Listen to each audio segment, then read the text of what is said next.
Third persons హస్బెండ్‌ని, వైఫ్‌ని వేరు చేయడానికి, వారి మధ్యలో గొడవలు పెట్టడానికి, వారి మధ్యలో డిస్ప్యూట్స్ రైజ్ చేయడానికి చాలా కారకమవుతారు. అయితే దేవుడు ఇక్కడ మాట్లాడుతున్నాడు, భర్త తన తల్లిని, తండ్రిని విడిచి తన భార్యను హత్తుకొనును, వారిరువురు ఏక శరీరమయ్యుందురు.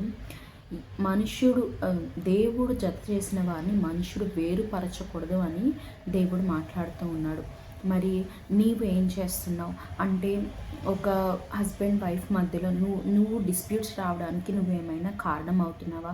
నువ్వు ఒక డాటర్వో సన్వో అవ్వచ్చు, లేదా ఒక బంధుమిత్రుడు అవ్వచ్చు, ఒక సిస్టర్ అవ్వచ్చు, లేదా బ్రదర్ అవ్వచ్చు. ఏదైనా కానీ నీవు ఎలా ఉన్నావు, నీ తల్లిదండ్రుల్ని నీవు ఎంతగా గౌరవిస్తున్నావు, తల్లిదండ్రుల మధ్య రిలేషన్స్ని నువ్వు ఎంతవరకు మెయింటైన్ చేయగలుగుతున్నావు.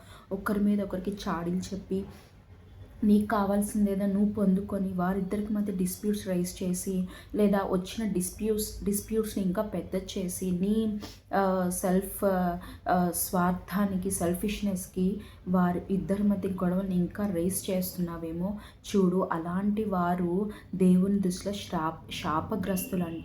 మరి కొంతమంది ఉంటారు ఇన్లాస్, వారి కోడలు కొడుకు ఒక క్వాలిటీ టైం స్పెండ్ చేస్తే చూసి ఓర్వలేరు. ఇదిగో ఇలా చేసిందని, అలా చేసిందని కంప్లైంట్ చేయడం, లేదా మాకు పెట్టకుండా ఇలా తినిందని, లేదా రకరకాలు వారిని దూరం పెట్టాలో ట్రై చేస్తూ ఉంటారు.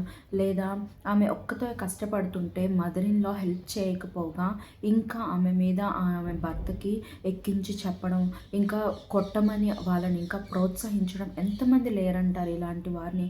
దేవుడు అంటున్నారు, మీరు ఎవరైతే భార్యాభర్తలను వేరు చేయాలని మీరు ప్రయత్నిస్తారో మీరు శాపగ్రస్తులని దేవుడు చెప్తున్నాడు.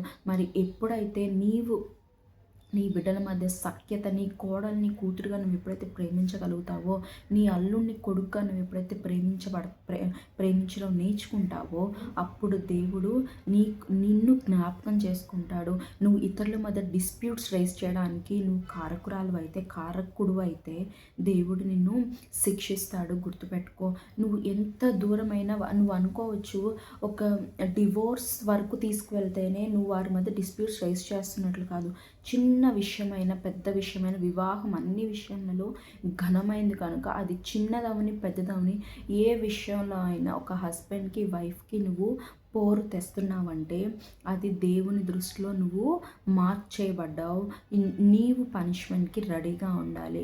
మరి ఒక భార్య కూడా మా తల్లిదండ్రుల తర్వాతే నువ్వు, మా తల్లిదండ్రులు తిన్నాకే నువ్వు తినాలి, నా తల్లిదండ్రులు బాగుండాలి, నీ గురించి నేను పట్టించుకోను, నీ ఫుడ్ నీకు తెలుసులే, నీది నువ్వు తిను, వారిని మాత్రం నువ్వు చక్కగా చూసుకోవాలి అని చెప్పేసి చాలా పార్షియాలిటీ చూపిస్తుంటారు. కానీ ఇదిగో దేవుడు మాట్లాడుతున్నాడు, భర్త తన తల్లిని, తండ్రిని విడిచి తన భార్యను హత్తుకొనును. అంటే ఏంటి, మొత్తానికి విడిచిపెట్టేయాలని కాదు, కానీ నీ వైఫ్ తర్వాత నీ ప్రయారిటీ నీ పేరెంట్స్కి వస్తుంది, కానీ ఫస్ట్ నీ పేరెంట్స్ ప్రయారిటీ కాదు. ఫస్ట్ నువ్వు అది గ్రహించాలి, నువ్వు అది మైండ్లో పెట్టుకోవాలి. నా భార్య తర్వాతే నాకు ఎవరైనా, అది first God, then wife, then children, then comes another relationship. అంతేకాని ఆర్డర్ నువ్వు ఎప్పుడు మార్చకూడదు. మనం దేవుడు పెట్టిన ఆర్డర్ని మారిస్తే దేవుడు మన జీవితంలో కొన్ని ఆర్డర్స్ పాస్ చేస్తారు. మరి వాటిని మనం సహించలేని ఆర్డర్స్ అవి. మరి దేవుడు మాట్లాడుతున్నాడు, నీవు ఎలా ఉన్నావు, ఏ స్థితిలో ఉన్నావు. నీవు ఒక డిస్ప్యూట్ రైజ్ చేసే వ్యక్తి అయితే నీవు ఇక నుంచైనా మారాలని దేవుడు కోరుచున్నాడు.